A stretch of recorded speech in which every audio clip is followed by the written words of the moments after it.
Everyone in SaaS is talking about AI as the next growth engine, but AI isn't building trust. It's exposing where trust is already missing. Customers are being asked to believe more claims, more data, and more AI driven decisions that they can't always explain. And when customers stop believing you, growth slows. Welcome to Breakthrough SaaS Growth with the Jasons, the podcast where we cut through the noise and share strategies that actually drive customer-led growth. Each week, we bring you straight-talking conversations on adoption, retention, expansion, all things AI, and everything in between. Let's get started. Welcome to another episode of Breakthrough SaaS Growth with the Jasons, with myself, Jason Noble, here in a not too sunny London, and my partner in crime, Mr. Whitehead. Say hello, Jason. Hello, Jason. Today, we've got a really key episode. We've talked a lot recently about where AI is going, the value it's bringing, some of the challenges around it. But this is a really good episode today. And today, we're joined by Catherine Dowden-King.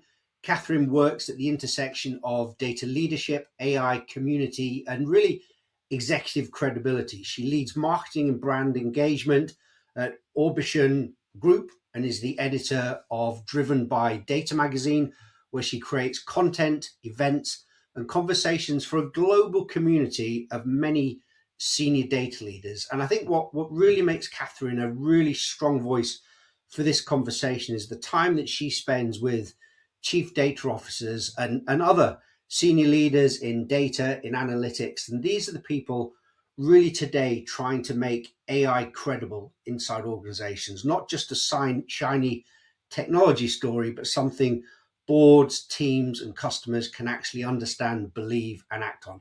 So it's a big conversation today. Welcome, Catherine. How are you doing? Thank you very much. It's always awkward to sit through your own introduction, isn't it? But thank you both for having me. It's a pleasure to be on. I think this is such a key conversation. Why trust is now something far more commercial, I think, than it has been. But let's start off with a really big question for you to start with. A bit more commercial now, are commercial relationships. And if customers don't trust the data, they don't trust the promise, they don't trust the roadmap, the AI output, or the people behind the product, everything gets harder. So why has trust become such a critical business issue? What's shifted? I think what's shifted is that it's measurable now. It used to be historically in the customer experience space, right? Yeah. And it used to be one of those traditionally very fluffy concepts like our customers trust in us, they believe in us, and it was intangible. You couldn't put it into a metric, right? It was just, I got off the phone, they're still happy with the product, they're probably going to renew with us, everything's okay. Now I think we're starting to see it in process like sales cycles, right? How long is your sales cycle? And everyone I speak to in the SaaS space tells me it's getting longer and longer. Yeah. Legal are getting more involved. Other departments are getting more involved than they ever have done historically. And there's loads of reasons behind that. We can delve into them. But I think suddenly we can now attach trust to a metric and we can measure that and say, well, this process used to take 3 months. It's now 9 months, or it used to be a 12-month cycle and now it's taking 2 years. The due diligence has changed, the people involved has changed. So I think it's become commercial in the sense that we can measure it. And it also means if we're measuring it, we can impact it probably easier because we're keeping an eye on those metrics and those numbers moving. Whereas, as I say, historically, it was very much customer experience and important, but just not in the same lens of conversation. Do you think those measurements are well understood by people and organizations, or are we still kind of at early stages with that?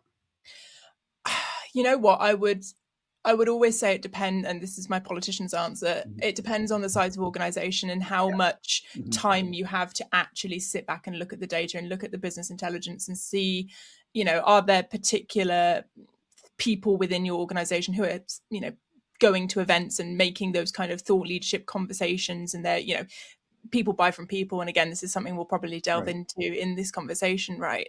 Is that those people may have a bigger steer on where someone's thought process is in that sales cycle, but it may not have filtered down to being in the CRM as something that someone can, track and change. So I think it depends on the enterprise and how mature they are in this process. But I would say that every company has a finger in the air idea of something's going on here, but they may not have necessarily got it to the point where it's a data point within their systems.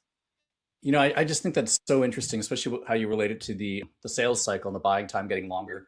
You know, I've worked kind of as a buyer's agent for a lot of my clients, where I'm helping them during the software evaluation process, and the salespeople come in, and like the bullshit meter's just going up exponentially. Like they're really full of it, and they can seduce you with a great demo and like, oh, this is what the software can do. But the question is, you know, well, what are you not telling me, and what are all the things that it takes for it to do that in my organization, which is a very different story. So I'm just kind of wondering, you know, with all of this going on, is trust becoming harder to earn now? I think, you know what, so many organizations, well, let me take you back. I went to an event the other day in London for the sole reason of just understanding what all these different players were doing in the market. And I stood in the center of the expo and I did a 360-degree view, and you had all these amazing branding colors, loads of different, you know, offerings of free spin for this and prize draw for that. And I looked around, every single company was AI enabled. Every single company was talking about agentic AI, generative AI, and all the rest of it. And I would like to think I'm pretty well versed in the market, right? I've been around a few years now. I kind of know what the movers and shakers are doing. And I'm going, guys, you all sound the same. Yeah. And if as a buyer, you've got people knocking on the door and you're taking those calls and you're having those conversations, and the scripts are all sounding the same, because again, we can talk about the individual who is, you know, everyone's plugged into Claude and ChatGPT now, so the sales scripts even sound the same, that it's so much harder. That I don't think it's malicious, this trust thing. I think it's just people haven't thought it through from a point of it's unintentional that trust is being lost, because we're all going, everything is AI enabled, everything is fantastic, because you want to keep up with the crowd. But you're unintentionally eroding that trust because you now sound like everyone else. So people go, well, how, let me work this out. And you end up sitting in the audience, trying to work out how the magician is pulling the rabbit out the hat, rather than going, oh, we have that hat at our company and I'd like to pull a rabbit out of it. Instead, they're going, well, how are you different from the other magician that I saw 2 weeks ago? And that's the trust piece. And I think it's not malicious, I don't think. I think it's just unintentional that we are all just absorbed and sound the same now. I think everyone's trying to, it sounds, it's still a great idea. Everyone's excited by the sound of it. And like exactly like you said, every single partner you work with is bringing AI into their solution. We've said before, your own IT teams and your own employees are now experimenting and playing about with AI and thinking they know. You've also got AI native vendors and the whole landscape. Who do you trust? Do you trust everyone? It becomes a really, really challenging thing to do. And I think the one thing that I keep coming back to is AI is not necessarily creating a trust problem, but it's exposing something. Do you think what we're seeing now is a lot of SaaS companies, particularly, were they already over-promising and were they weak on value proof, and AI is making those gaps more visible, or do you think there's more to it? You know what? I think there's, and we see this in so many areas. So I don't want to feel like I'm ever giving SaaS a hard time as a vertical.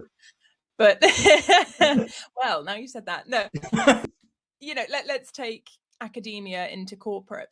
If you have a perfect data set that is beautifully clean, data that is well governed, it's ethical, it's approved, tick, tick, tick, tick, of course you can run some really sexy data science on top of that, slap on some AI and put it out into the world.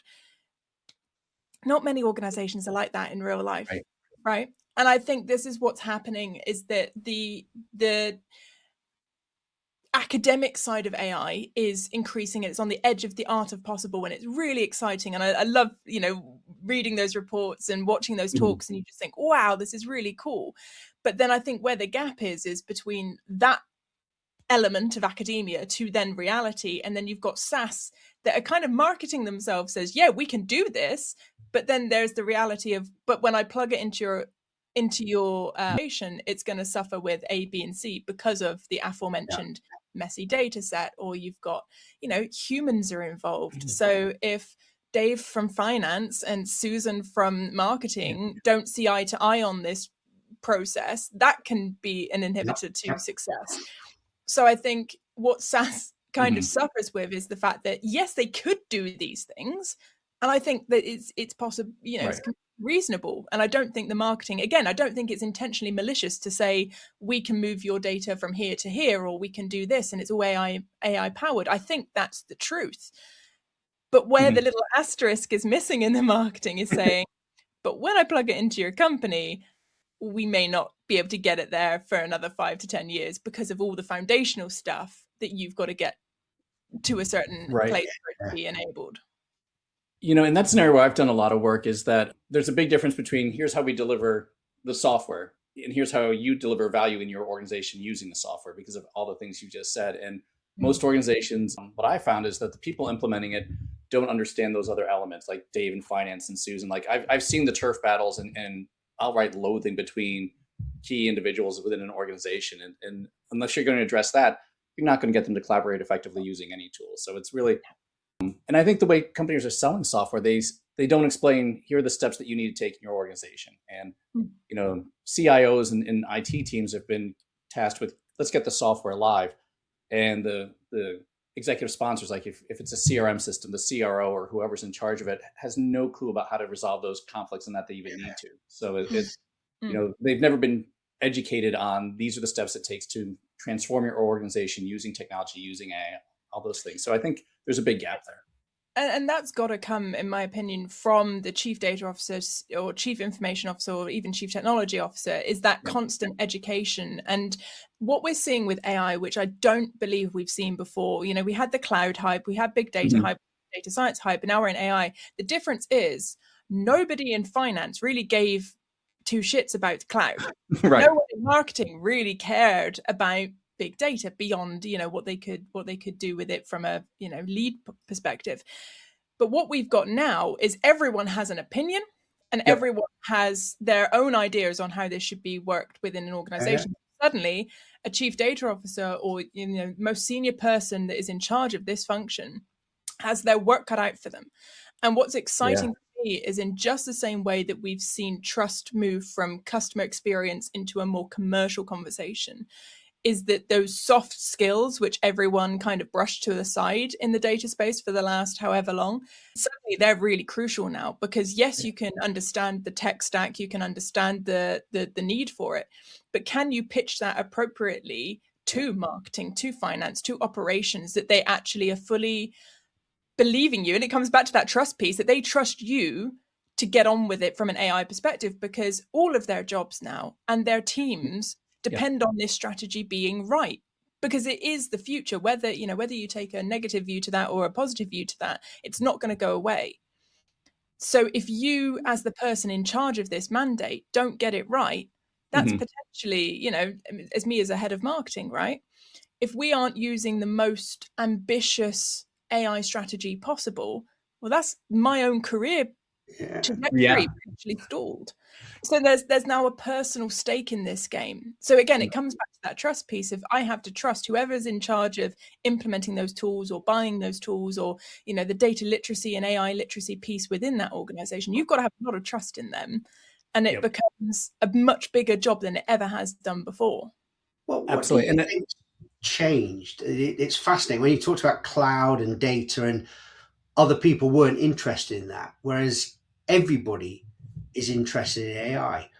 Why is that? I mean, is it marketing? I'm just curious. What do you think what's caused that much wider interest in this new technology? I think it's because it's applicable to all our lives in some way, right? The other day, I made a joke to my husband and my toddler, and I put down on the table, I said, these are AI-enabled pancakes, because I just quickly knocked up a recipe because I wasn't quite sure how much flour to use, and I just asked ChatGPT, like, send me a recipe. And I know there were people come for me in the comments saying, just Google it, don't waste the water. I hear you. But you know what? Everyone can find an application of this technology to their own life, and they're not being told to do it. They're seeking it, and they're being curious. So, take my brother, for example.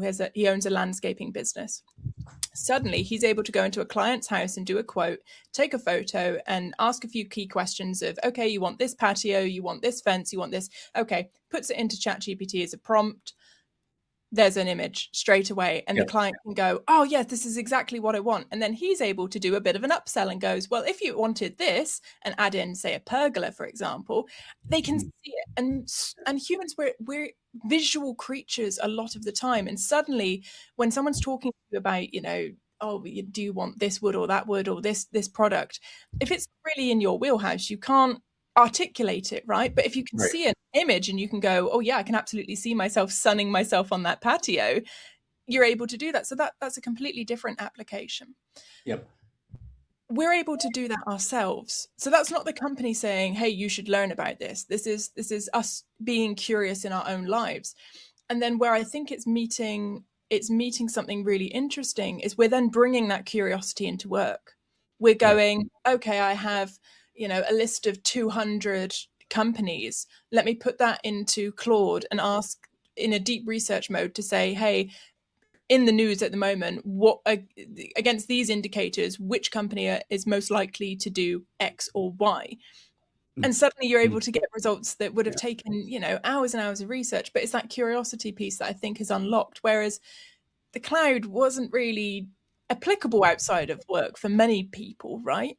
Beyond having to upgrade your Apple storage because you've taken too many photos of your dog, right? That's kind of where the outside of work thing ends. I wonder, it's fascinating though, because cloud and big data are absolutely a part of everything we do. Without either of them, AI wouldn't exist. Us having this conversation now, but have they become something that they're almost something in the background? It's infrastructure that people are aware of, but there is something. I mean, is it the term AI? People have heard about AI from movies. There's never been a movie that talks about the cloud. Is it a term that we are just through, and for hundreds of years that term's been used? Is it something that's more visible to us, we're more aware of it, and now something that's available, and it is, to your point, it is easy to use. Yeah. And it doesn't require explanation. It doesn't require, lots of education in the sense of, having that base layer of understanding. Obviously you have to, the education piece comes from when you have to then tell people that you can't just input a load of company data into a public LLM, and why, and, how and why you shouldn't do that. And, I get up on my soapbox all the time talking about this, that actually you would be far better placed as a CISO giving people education about their children's use of LLMs than from a company lens. Because if I said to you, how do you keep your children safe online? People go, oh, I have a nephew who's been doing stuff. I want to pay attention now. Now, what you're doing is you're educating them in the process of that, because you're saying, hey, don't do this, but do that, and don't do this, but do that. But you're doing it in a lens that people actually, their hearts care about that. Yeah. I mean, when you find what they actually give a shit, that makes a big difference. Exactly. One thing I think is interesting is there's always been a distinction between like B2B and B2C applications. So like the social media, if how an individual uses like any of the social apps or like a Netflix or whatever, that really just impacts them and how they choose to live their life and their lifestyle. And B2B, it was always how we organize as teams and group, and like, getting CRMs out there, getting everyone to play nicely together. Like you said, Dave from marketing and all that good stuff. And I think with AI, it's sort of blending that quite a bit, because people can see I can use AI for my own personal working style with no impact on others, but it improves me. And the other thing I think is really unique is that, like with enterprise systems, they always change jobs, and it didn't make people's jobs easier. Like where you spend your time, the tasks that you do, how people respect you, how people see what you're doing, what they're not. And I think AI makes it so real, so fast. Like, oh, this used to take me 2 weeks. Now it takes me 2 hours. Yeah. I better find some other way to justify my own value to this organization, or they're going to say, I'm out of here, whether they want me or not. So I'm kind of curious just to get your take on how you see that blending of AI from personal impact to corporate impact. Yeah, you know what? I think B2C has always pushed us to be better in B2B. And I think, especially from a marketing lens, traditionally there's been this kind of hoity-toity attitude to B2B because it's business and business is important and everything has to be buttoned up. And I think what we've become to, well, what we've realized is that actually people buy from people, and the more personalized you make that, the better. And I think, an example, right, is the Amazon recommendation feature, real base layer of using machine learning and artificial intelligence in there, that we've come to kind of want and accept, and recommendations on Netflix. We want that now because we've come accustomed to it, and it's easy. So why can't everyone do it? So it pushes B2B to be more competitive, because people come to expect the ease of life because of what they experience in B2C. So I think that's an important distinction to make, that I think B2C is always going to push us to be more competitive in B2B. And I think that's kind of a key area around AI, is that yes, you can now do things a lot quicker, but we now have, so, like you say, in your personal life, it's fantastic that you can just, knock up an image that would have taken a graphic designer several days and a comprehensive brief to do. That's great news for you, but not such great news for the graphic designer. So there's always that kind of second half or flip of the coin. Now, I use AI a reasonable amount in my job. I have yet to cut down my working hours because of it. Right. Because I replaced the time. So, aforementioned the, list of 200 people that I'm researching. That's fantastic. So that's done instantaneously. But now the 20 companies that it, churns back to me saying these should be your focus, I'm now spending my time doing, real deep research on each of those and understanding them. So the time is still being used. It's just more efficiently. So I don't think it's necessarily, and I know you'll listen to some podcasts and watch some people who will say, I only work 2 hours in the morning and, I'm earning all this money. And I think that's fantastic. Great for you. That's the minority. Oh, yeah. And it's really important to remember that. And I think for most of us, what this calls into question is, how do we maintain imagination? How do we maintain curiosity? How do we maintain that thinking time?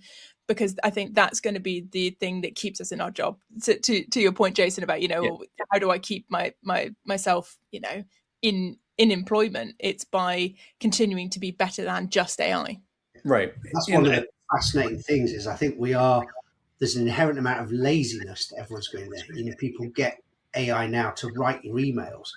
You get AI to think about things. Your example about the flower, you could have gone and picked up a book and looked at it, but it's making you maybe lazy. Well, no, I think there is an aspect of it makes some of us more lazy, but it's making us quicker at doing things. And I think one of the really key things is, one of the differences perhaps with any other technology, is that we've got access to this same technology in B2C as we do in B2B. You and I, as consumers, get the same technology today for free that businesses get.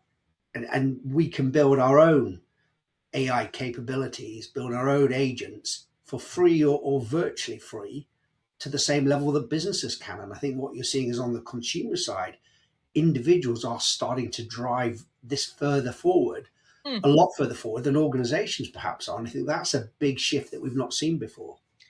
And absolutely. But I think what's important to remember is the three of us, we're in an echo chamber right now. And I think the tech industry, we are in an echo chamber. So if I scroll my LinkedIn, everyone would say the same, and completely agree, Jason.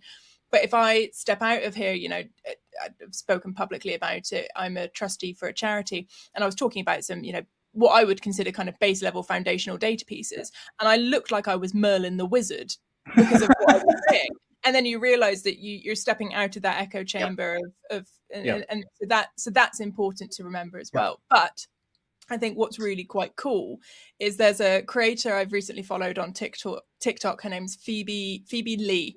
And she knocked up an app, I assume it was on Lovable or one of the similars, where she essentially created the ability to understand the monetization of unpaid, unseen labor in her relationship. So, when picking up the children from school and just doing all these, things, and it was showing, and what she basically got a calculation towards the end, that if she was being paid for these activities, what the salary would be, etc. And it was really, really interesting. And it was a fantastic app that she, you basically press the start and stop button when you're doing these different tasks, and it tallies it up.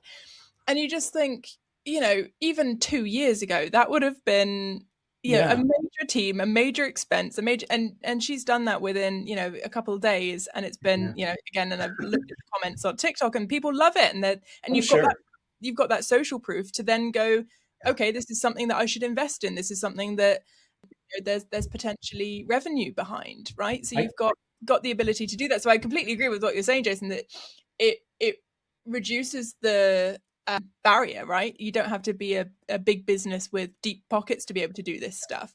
But I do think it's important to remember that we're all a little bit nerdy and geeky. So we're probably more inclined to do these things than potentially people outside of our area. Yeah, I think that's very true. And I love that example. I just see that, it's like a marriage counselor's marketing dream. Like, here, take this app and here's a discount on my services. I mean, that's amazing. I am wondering as well, too, when I'm doing work, if there's area where I have subject matter expertise and I go to AI and it comes up with something, then I'm like, okay, that's baseline standard, or that's completely wrong. So I can be very skeptical where I have expertise, but in areas where I don't, I'm like, well, it sounds good on the surface and so much better. So then I'm going to trust it more and more. And I went to an AI lecture last night, and the guy sharing his talk was basically saying how with over reliance on AI, we lose that ability to be skeptical, and we lose that ability to have informed piece on that. Well, what are you seeing in that regard, and where does it matter where you have expertise today, but also how do you build the expertise that you're going to need in the future to be skeptical? You know what? I think it's become very two ends of the scale. I think people either, especially in terms of videos and photos, people will straight away comment on things or go, oh, that's AI, it can't possibly be real. Or they'll assume that everything is real and nothing is possibly artificial intelligence. So you've got the two scales. And I think what's quite challenging is if you explain an LLM in very basic terms, you're saying it's scraping the entire internet and it's giving you an answer. So a lot of people will hear that saying, okay, I've asked 100 people in a room and this was the consensus and this is the answer. It's really difficult to be skeptical of that because you go, well, the numbers make sense. That's the entire internet you're scraping, or a huge data set, and that's what you're telling me. So it's really difficult to say to people, well, maybe just question it a few more times, because you go, well, hang on, logically it makes sense if you're telling me I've done that work. I think it also doesn't help that a lot of LLMs, and I know they're tweaking this constantly, but they do tend to agree with you, and they do tend to present things as completely final, when actually there's very often I'll remind the LLMs that I use to be critical, tell me if there's things missing, right? I'm going to ask you why 5 times before I take it. But I think it's important to note that from a baseline understanding is that we're saying you've scraped everything and this is the answer, so it must be true, right? Yeah, I love that too, because when I think of just sort of the law of large numbers, which I try not to do, but if I ever read through comments on an article or a video or something else, I'm like, wow, there are a lot of idiots in this world and they're all here. So why would I take their advice just because ChatGPT collected them for me? And I've definitely had that experience where I'd like to refer to it as, ChatGPT giving you a solar enema where it's just blowing sunshine up your eyes, trying to tell you what you want to hear. I'm like, I'm not sure this is really helping me, where I need to go. So it's an interesting case that's evolving. I spoke about this on a podcast recently, and it was a fantastic Substack article I read of a lady who'd won't bore you with the backstory, but she'd essentially looked at her partner's ChatGPT and realized he'd had a months-long conversation with it about their relationship. And he started the conversation by saying, I'm not quite sure things are great, et cetera, et cetera. And the concerning part was that the conversation was probably more appropriate for a therapist's office.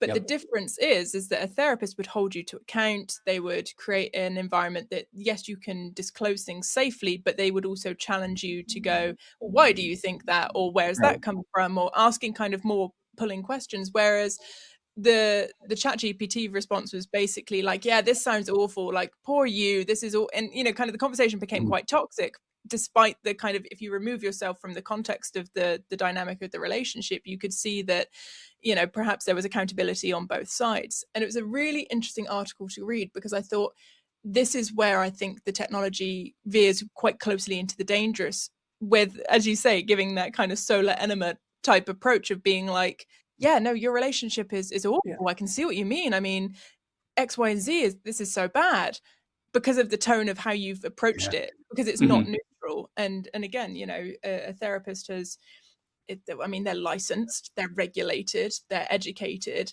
You can't replace that with a large language model and get the same kind of safety results. But the other side of my brain goes, well, therapists are really expensive.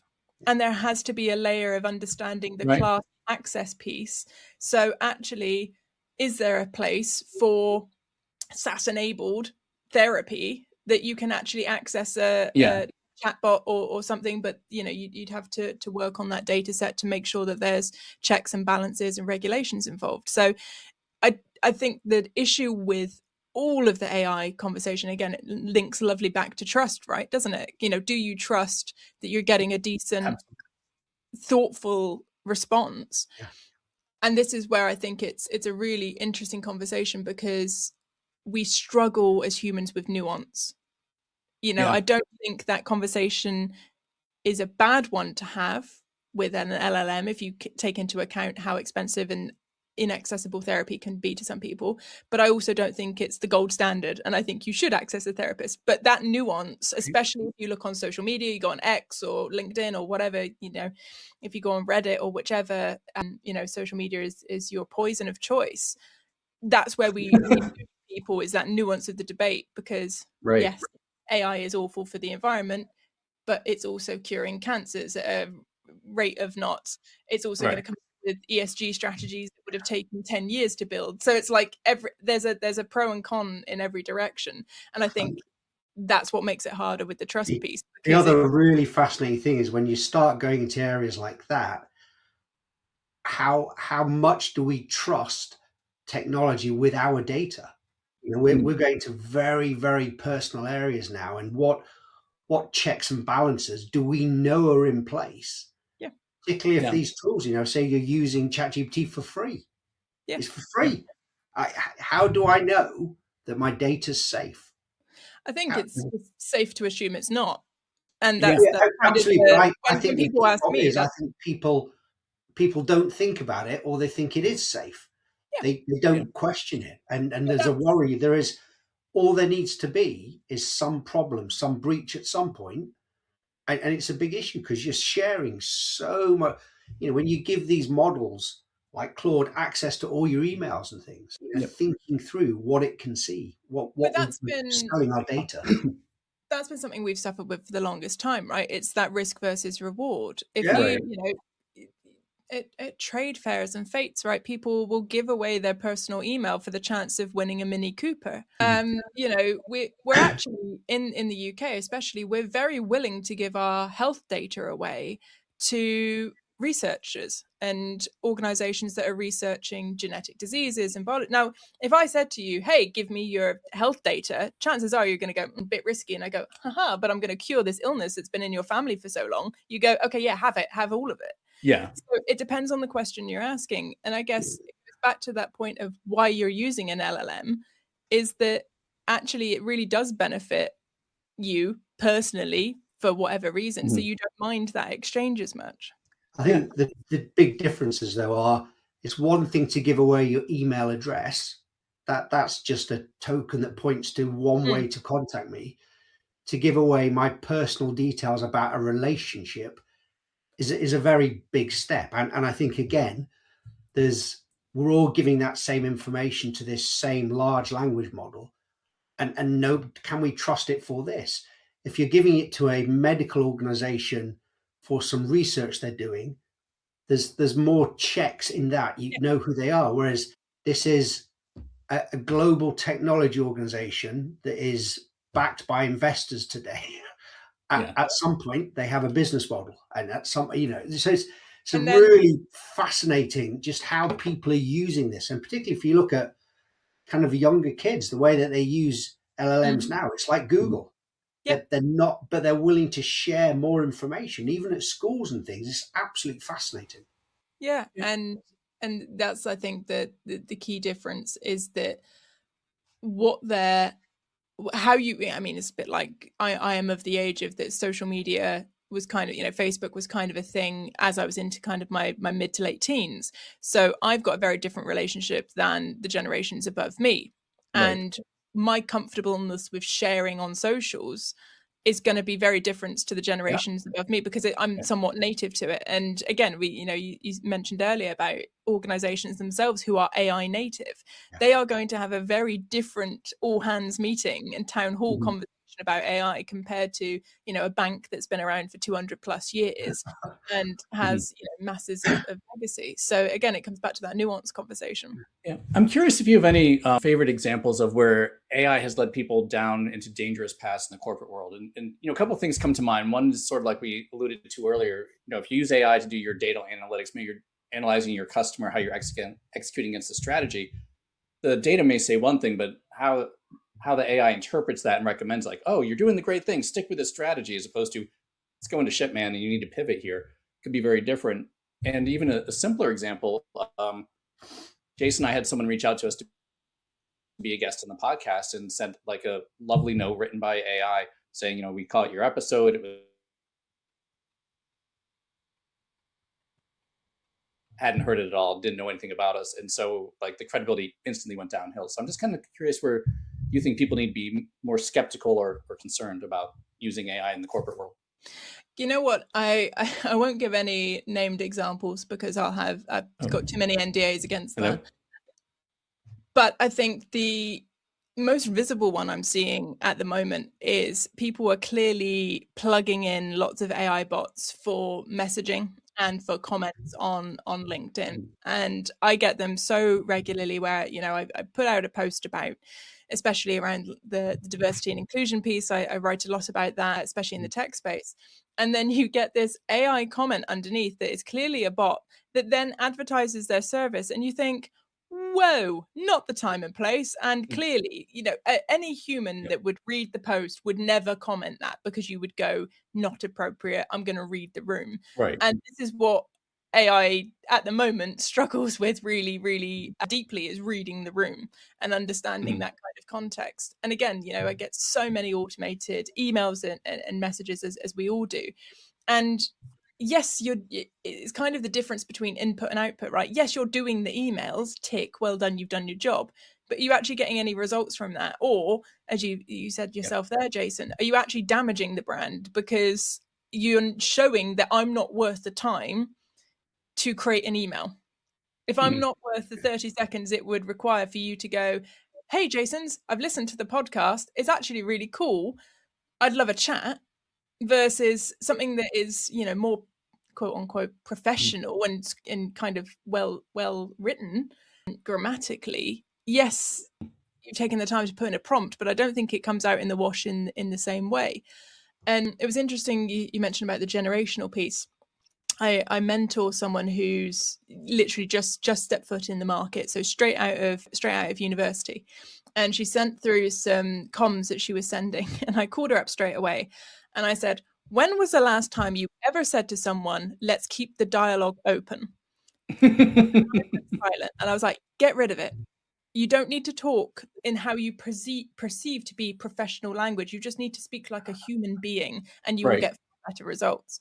And she has now since got better results. And I think this is the problem, is that we view AI as being perfect in a sense of, yes, it will come back with an email that is grammatically correct, all the spellings are correct, and that makes people feel safer, especially myself as being a dyslexic person. It's quite nice to know you've got a catch-all. But the result is so sanitized that we lose what makes us special, in our dialectal words, in our accents, in our use of emojis, in, whether you swear or not. I'd rather read an email that had emojis and swear words and mistakes in it, but I knew it was from them, than the most perfectly well-written content. And I think most people are the same.